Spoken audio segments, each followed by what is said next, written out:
Good morning dear student. Last lecture में हमने जो हमारा कंसेप्ट था a n is equal to a plus n minus one into d for nth term, इस पे हमने क्वेश्चन सोल्व किए थे। हम नेक्स्ट क्वेश्चन करते हैं। उससे पहले आपको जो पीछे कंसेप्ट करवाया गया है 5th चैप्टर का कंप्लीट, उसको रिवाइज करना है साथ के साथ। और जहाँ तक जो आपका ये सेकंड एक्सरसाइज है कंसेप्ट है, यहाँ तक ही आपको सिलेबस पता लग गया होगा, इंक्लूड रहेगा। तो यहाँ से देखिए क्या क्वेश्चन है next. An AP consist of 50th term which third term is 12 and the last term is 106। सबसे पहले देखो कोई एपी डिफाइन कर रखी है जिसके अंदर टोटल टर्म कितनी दे रखी है, 50 टर्म दे रखी है। ओके, और इसके बाद क्या क्या गिवन है एपी के लिए। एपी की जो है तीसरी टर्म यानी कि A3 कितना दे रखा है 12। और लास्ट टर्म के बारे में आपको पता है, लास्ट टर्म का मतलब क्या है, AL दे रखा है, लास्ट टर्म दे रखी है ना आपको कितनी 106। और लास्ट आपको पता है कौन से नंबर पे होगी, 50th नंबर पे, क्योंकि उस एपी के अंदर टोटल कितनी टर्म है 1 2 3 4 अप टू 50 टर्म है। सो 50th टर्म की वैल्यू क्या दे दी यहाँ पे, A50 is equal to 106। Okay, हमें क्या फाइंड आउट करना है, टू फाइंड 29th टर्म। उस एपी की हमने 29th टर्म फाइंड आउट करनी है। सो यहाँ से n की जगह जब आप 29 पुट करके चलते हो तो यहाँ से आपको क्या मिल जाएगा, a plus 29 minus 1 into d. So इसकी वैल्यू आपने कैलकुलेट करनी है, और इसकी वैल्यू कैलकुलेट करने के लिए आपको क्या चाहिए, a और डी। सो हम इन दोनों का क्या यूज कर सकते हैं वो देखते हैं। A3 पे फॉर्मूला अप्लाई करोगे क्या रहेगा, this is your first condition, this is your second condition. So from first क्या होगा बच्चों, A3 पे फॉर्मूला अप्लाई करो, क्या बनेगा, a plus n minus 1 into d is equal to 12। यहाँ से क्या बन जाएगा, a plus 2d is equal to 12। ये फर्स्ट इक्वेशन बन जाएगी। सेकंड पे अप्लाई करो formula, a plus 50 minus 1 into d is equal to 106। a plus 49 into d is equal to 106। यहाँ से देखिए ये आपकी फर्स्ट इक्वेशन बन जाएगी, ये आपकी सेकंड इक्वेशन बन जाएगी। आपने यहाँ फर्स्ट सेकंड यूज कर लिया, यहाँ पे आप थर्ड फोर्थ भी नेमिंग कर सकते हैं। सो देखिए अब हमें किसके पास पहुंचना है, ए और डी की वैल्यू निकालनी है ना। सो हम इन दोनों को by system of linear equation से सोल्व कर सकते हैं। सब्ट्रैक्ट कीजिए, subtract third and fourth equation, subtract third from fourth equation. So अब जब फोर्थ इक्वेशन में से थर्ड को सब्ट्रैक्ट करोगे क्या मिल जाएगा, a plus 49d is equal to 106 और a plus 2d is equal to 12। Direct subtract करना है, और सब्ट्रैक्ट करते टाइम क्या हो जाएंगे, साइन चेंज हो जाएंगे। ये वाला फैक्टर 0, यहाँ से क्या मिल गया आपको 47d, और यहाँ से क्या मिल जाएगा 94। डी की वैल्यू क्या आ जाएगी, ये मल्टीप्लाई में है, जब आप इसको यहाँ पे ट्रांसपोज कर दोगे क्या कर देगा, इसको डिवाइड करेगा। सो 94 को जब आप 47 से डिवाइड करोगे क्या देगा, डी की वैल्यू 2 हो जाएगी। अब डी आपको मिल गया, डी के साथ क्या फाइंड आउट करना है, ए फाइंड आउट करना है। ए डी की वैल्यू यहाँ पे पुट कर दीजिए, क्या मिल जाएगा, a plus 2 into 2 is equal to 12, a plus 8। A का मतलब क्या रहेगा, फर्स्ट टर्म एपी की आ गई और डी आपके पास आ गया। आपने 29th टर्म के बारे में बताना है। सो 29th टर्म क्या हो जाएगी, सो यहाँ पे वैल्यू सब्स्टिट्यूट कीजिए, 8 प्लस 28 इंटू 2, 29 माइनस 1, एक सब्ट्रैक्ट करोगे क्या आ जाएगा 28, क्या बनेगा 8 प्लस 56 विच गिव्स यू 64। सो ये वैल्यू क्या आ जाएगी आपकी 29th टर्म की वैल्यू आ जाएगी। ओके स्टूडेंट्स, तो यहाँ से आगे आपने इस स्टेप को प्रोसीड करना है। क्या लिखोगे, सब्स्टिट्यूटिंग या फिर putting the value of D in third और फोर्थ। थर्ड और फोर्थ में किसी भी इक्वेशन में आप डी की वैल्यू पुट करके ए निकाल सकते हो। जब आपके पास ए 8 आ जाता है, देन उसके स्टेप के बाद आप क्या फाइंड आउट करोगे, A21 और A21 का आपके पास फॉर्मूला है। सो आपने ऐसे कंडीशन को सोल्व करना है। नेक्स्ट क्वेश्चन देखिए इसी के अंदर, if the third term and the ninth term of an AP are 4 and minus 8 respectively। अब क्या दे दिया, किसी AP की थर्ड टर्म और नाइन्थ टर्म आपको डिफाइन कर दिया, दोनों की वैल्यू आपने क्या फाइंड आउट करना है, which term of the this AP is zero. सिर्फ थोड़ा सा क्वेश्चन को चेंज किया है, बाकी यही क्वेश्चन है, which term of the AP is zero. और बच्चों जैसे ही आपके किसी भी क्वेश्चन में विच टर्म बोला जाए या फिर हाउ मैनी टर्म बोला जाए तो वहां से आपने सिर्फ एन ही निकालना है और कुछ नहीं निकालना। तो यहाँ से क्या लेके चलोगे, इसने क्या पूछ रखा है, which term of this AP will be zero, इस एपी की कौन सी टर्म जीरो बनेगी। सो मान लेंगे nth टर्म आपकी क्या रही होगी, जीरो रही होगी। सो देखिए गिवन क्या क्या है सॉल्यूशन के अंदर, A3 कितना गिवन है 4 एंड A9 कितना गिवन है -8। क्या फाइंड आउट करना है, which term of this AP is zero. So we will assume, हमने उसको मान लिया nth टर्म जो होगी उस एपी की क्या हो जाएगी, जीरो हो जाएगी। सो यहाँ से निकालिए, इन दोनों का यूज करके हमें क्या निकालना पड़ेगा, n निकालना पड़ेगा। तो n निकालने के लिए पहले इसको सोल्व करके देखो, समझने के लिए क्या रहेगा, a plus n minus one into d is equal to zero. n आपने फाइंड आउट करना है with the help of a और d। ए और डी की हेल्प से आपने एन फाइंड आउट करना है। ए और डी कहाँ से निकालोगे, जो ये दो गिवन कंडीशन है। लगाओ यहाँ पे फॉर्मूला क्या बनेगा, a plus two d is equal to 4। यहाँ पे लगाओगे a plus 8d is equal to -8। Direct subtract कर दीजिए, क्या रहेगा, this gives you 0, this gives you -6d और ये क्या देगा आपको, सॉरी 12। डी की वैल्यू क्या आ जाएगा, -2। डी की वैल्यू -2 आ जाती है। फर्स्ट और सेकंड किसी में भी पुट करके आप क्या निकाल सकते हो, this is your first, this is your second, इन दोनों से आप क्या निकाल सकते हो डी। सो फ्रॉम फर्स्ट यहाँ से पुट कीजिए इसको, a plus 2d is equal to 4। a plus 2d कितना आया है, -2। सो a की वैल्यू क्या आ जाएगी, 4 प्लस 4 विच गिव्स यू 8। हमें क्या निकालना है, हमें n निकालना है, उस नंबर की पोजीशन निकालनी है, कौन से नंबर वाली वो आपकी टर्म रहेगी। तो यहाँ पे सब्स्टिट्यूट कर दीजिए a को भी और d को भी। a plus n minus one into d is equal to 0। a क्या आया हुआ है 8, n minus one into d क्या आया हुआ है -2 इज इक्वल टू 0। यहाँ से देखिए left hand right hand side में ट्रांसपोज करोगे, लेफ्ट से साइन क्या हो जाएंगे, चेंज। अब ये देखिए -2 इस कंप्लीट फैक्टर के मल्टीप्लाई में है, फिर से चेंज करोगे क्या आ जाएगा, डिवाइड में, n minus one is equal to -8 by -2 क्या आ जाएगा 4। n की वैल्यू क्या आ जाएगी 4 प्लस 1 विच गिव्स यू 5। सो यानी कि कौन से नंबर की जो आपकी टर्म है जीरो रही होगी, फिफ्थ टर्म आपकी जीरो रही होगी इस एपी की। आप इसको वेरीफाई भी कर सकते हैं, यहाँ पे a5 इज इक्वल टू 0 लेके आपके पास d भी है, आपके पास a भी है, आपके पास n भी है, 5 तीनों चीज मिलके इस फैक्टर को क्या बना देंगी, जीरो बना देंगी। सो आपका आंसर भी वेरीफाई हो जाएगा। ओके नेक्स्ट क्वेश्चन देखिए, the 17th term of an AP exceeds its 10th term. क्या कह रखा है, किसी एपी की 17th टर्म उसी एपी की 10th टर्म से 7 ज्यादा है। सिर्फ आपको एक ही कंडीशन दी गई है, किसी एपी की 17th टर्म यानी कि A17 क्या रहेगा, A10 से कितना ज्यादा है, 7 है। ये पहले से ही ज्यादा है, तो हम इसको बैलेंस करने के लिए, इक्वल करने के लिए क्या करेंगे, जो कम है उसके अंदर क्या कर देते हैं, 7 ऐड कर देते हैं।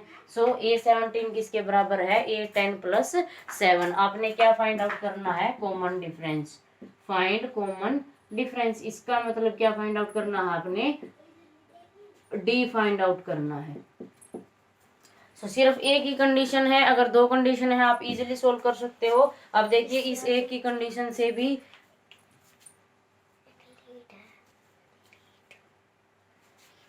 आप इसके अंदर से क्या निकाल सकते हैं, डी निकाल सकते हैं। देखिए A17 an का अगर आपको फॉर्मूला याद है तो आप इजीली इसको सोल्व कर सकते हो। a plus n minus one into d क्या बनेगा, a plus 16 minus one into d. Right hand side में भी क्या बनेगा, a plus 10 minus one into d plus 7।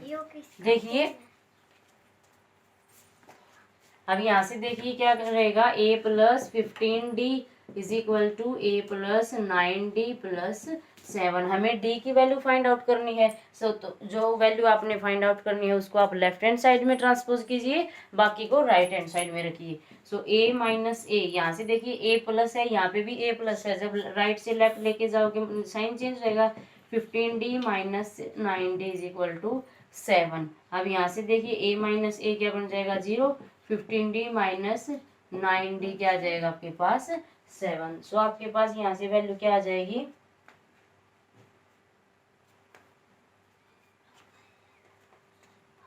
Sorry 17th term के बारे में आप जिक्र कर रहे हैं। 16d minus 9d is equal to 7। So 16d minus 9d क्या रहेगा 7d is equal to 7। d is equal to 7/7 क्या बना देगा 1। सो d की वैल्यू क्या आ जाएगी 1। और आपको d के बारे में पूछा गया था, सो आप ऐसे d निकाल सकते हैं। अगर a निकाल सकते हैं तो वो भी आप निकाल सकते हैं। अब आगे देखिए, which term of the AP will be 132 more than its 54th term। कोई AP आपको डिफाइन कर रखी है, उस AP पे क्या कंडीशन है 3, 15, 27, 39 are the term of AP। इस AP की कौन सी टर्म 132 मोर रहेगी, कौन सी टर्म के कंपेयर में 54th टर्म के कंपेयर में। सो इसके अंदर भी हमने क्या निकालना है, फिर से विच टर्म आ गई, इसका मतलब हमें क्या निकालना है n के बारे में ही आपको जिक्र कर रखा है। सो आपको क्या कह रखा है, कौन सी टर्म आपकी 54th टर्म से 132 ज्यादा रहेगी, तो हम मान लेते हैं वो कौन सी टर्म रहेगी आपकी nth टर्म रहेगी। ओके, सो nth टर्म पहले से ही 132 इस टर्म के कंपेयर में ज्यादा है, इसलिए हम इन दोनों को इक्वल रखने के लिए क्या करेंगे, जो कम दे रखा है उसी के अंदर क्या कर देंगे, जितना भी ज्यादा है, जितना भी नंबर ज्यादा है उसको हम ऐड कर देते हैं। सो क्या बन जाएगा यहाँ पे a plus n minus 1 into D. यहाँ पे क्या बनेगा a प्लस 54 माइनस 1, मैं डायरेक्ट क्या लिख रही हूँ 53d प्लस 132। सो यहाँ से क्या निकालना है आपने, ए डी और एन, तीन वेरिएबल हैं, तीनों की वैल्यू अननोन है अब तक आपके पास, हमें एन फाइंड आउट करना है और आपको एपी दी गई है। सो एपी की हेल्प से आपके पास क्या मिलेगा, ए भी मिलेगा डी भी मिलेगा। एपी का ए क्या है 3, तो यहाँ पे आप पुट कीजिए 3 प्लस एन माइनस 1। डी क्या रहेगा, डी कैसे निकालोगे, second term minus first term which gives you 12। सो 12 क्या रहेगा, इसका डी बनेगा। सो यहाँ पे आप सारी वैल्यू पुट कर दीजिए। 12 is equal to a plus 53 into d. D का मतलब क्या है 12 प्लस 132। ए की वैल्यू 3 है यहाँ से, तो यहाँ से देखिए यहाँ पे 3 और यहाँ पे 3 दोनों सेम साइन के साथ हैं, तो क्या हो जाएंगे, कैंसिल हो जाएंगे। n minus 1 into 12 is equal to ये क्या देगा आपको 636 प्लस 132। यहाँ से क्या बन जाएगा आपके पास,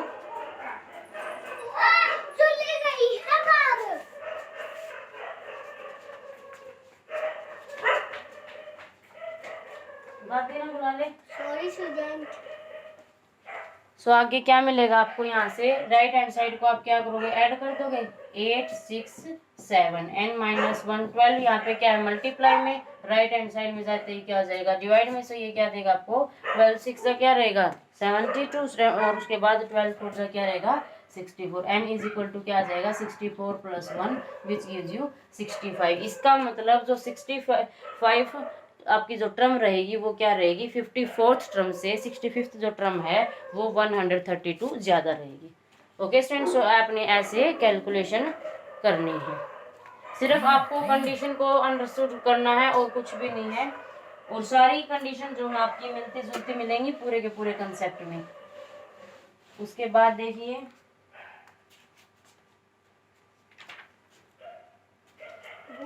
to APs have the same common difference. क्या दे रखा है, टू एपी के पास कॉमन डिफरेंस है, दो एपी को डिफाइन कर दिया। The difference between there 100th term is 100। What is the difference between there 1000th term. क्या कह रखा है, जो दोनों AP, let us suppose first AP को हमने स्मॉल ए से नाम दे दिया जो टर्म आप मानोगे, और सेकंड एपी की जो हमने टर्म मान ली वो क्या है कैपिटल ए है। तो हम यहाँ से क्या दे रखा है आपको, difference between 100th term of both AP. क्या दे रखा है A100 माइनस A100 क्या रहेगा यहाँ पे,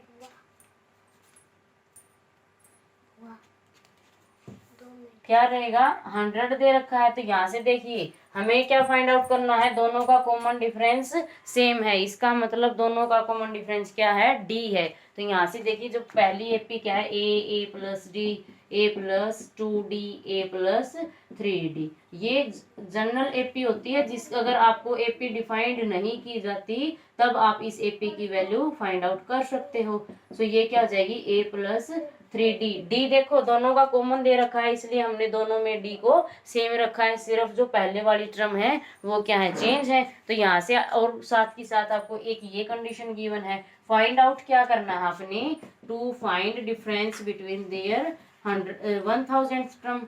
सो यहाँ से कैसे फाइंड आउट करोगे, 8000 माइनस कैपिटल ए 1000। तो यहाँ से देखिए कैसे फाइंड आउट करोगे आप, ए 100 क्या रहेगा, ए 100 पे फार्मूला लगाओ, a plus 100 minus 1 into d, और यहाँ से क्या मिलेगा, a capital A plus 100 minus 1 into d is equal to क्या रहेगा, 0। अब यहाँ पे देखिए क्या बन जाएगा, a plus 99d minus a minus 99d is equal to 100। यहाँ से देखिए जब आप माइनस को अंदर ऑपरेट करोगे दोनों साइन क्या हो जाएंगे, चेंज हो जाएंगे। 99d माइनस 99d क्या बना देगा, 0। So we get a minus a is equal to 100। ये देखिए आपके पास एक ये रिलेशन आ जाएगा। अब हमें क्या फाइंड आउट करना है, उसके अंदर हम इस चीज का क्या यूज कर सकते हैं, देखिए जो आपको फाइंड आउट करना है इसको सोल्व कीजिए। यहाँ पे ए एन का फॉर्मूला लगाइए, क्या बनेगा, a 1000 from a 1000 gives you a plus 999d minus a plus 999d। किसकी हेल्प से निकाला है ये आपने, इस फॉर्मूले की हेल्प से, a plus n minus 1 into D.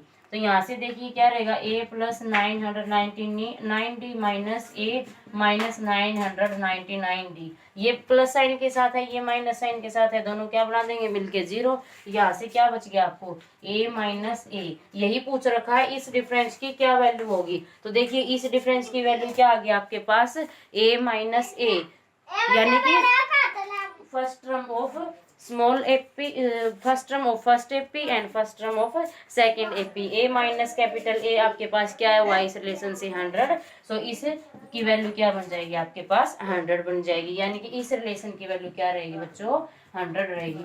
अगर इसी क्वेश्चन के अंदर आपको ये बोला जाए difference between 10,000 term of both AP, तो वो भी आपका सेम रहेगा। ओके, तो यहाँ तक क्वेश्चन अटेम्प्ट कीजिएगा और अपने जो पीरियोडिक टेस्ट है उनकी तैयारी कंटिन्यू रखिए। जो सिलेबस आपका अब तक हुआ है सिर्फ वही आपके सिलेबस में टेस्ट में आएगा। Thank you.